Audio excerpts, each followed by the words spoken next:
The Juno Beach Centre in France is closed this Remembrance Day. In fact, it's closed all of November because of COVID-19 shutdowns in that country. But the Burlington Association that owns and operates the centre has found a special way to honor those who fought on that beach. Alex Fitzgerald-Black joins us this morning with more. Thanks for joining us. Thanks so much for having us. So I understand that staff there, even though the museum or the center is closed, that staff there are doing a special ceremony on the beach today? That's right. They can't really invite anybody to the ceremony, but they have the staff there on site. They're going to be laying wreaths at the memorial that's next to the museum.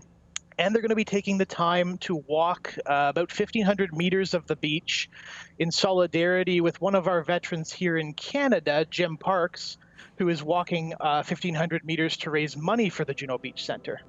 That's really remarkable because the center runs, is it all on donations? It's not entirely on donations. We do get a good amount from from Veterans Affairs Canada and the Canadian government. But this year with COVID-19, our revenues in terms of visitor ticket sales and gift shop sales are just, devastated. And so we've really seen a really positive outpouring of support from Canadians, especially with our Remembrance Day races. We've got about 1,000 participants, and we've raised over $65,000 for the center this fall. That's amazing because I've had the good fortune to visit that center twice now, and I learned so much about Canada that I didn't know before, and you go to France to do that. Absolutely. It's really an embassy, an informal embassy for Canada in France.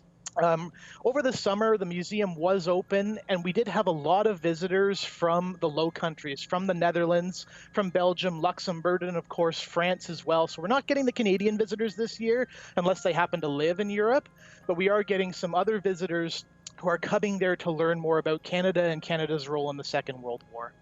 That's very, very important. And because what happened on that beach, we are marking a number of anniversaries, but it was so significant to the turn of the war. Absolutely. And then, this year, the big anniversary was the liberation of the Netherlands and the 75th anniversary of Victory in Europe Day. And it's a really poignant moment in Canadian history where Canadians were over there fighting for the liberty of others and freeing them.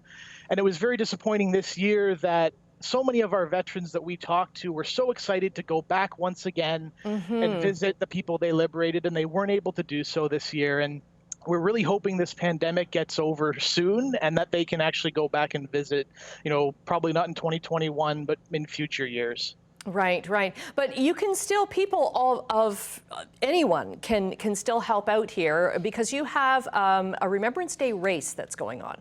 That's right. As I alluded to before, we have the Remembrance Day races. People can learn about them just by going to our website, junobeach.org.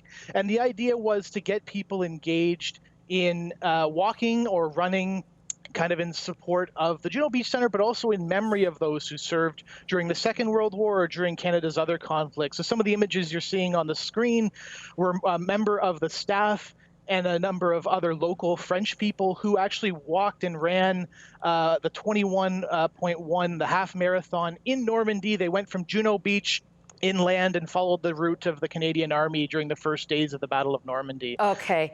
Alex, I have to stop you there, but you're able to run these virtual races until the 28th of this month, and then the funding goes back to that center. And if our viewers, if you ever get the chance, please go to the Juno Beach Centre in France. It's a remarkable piece. Thank you, Alex. Thanks so much, Annette.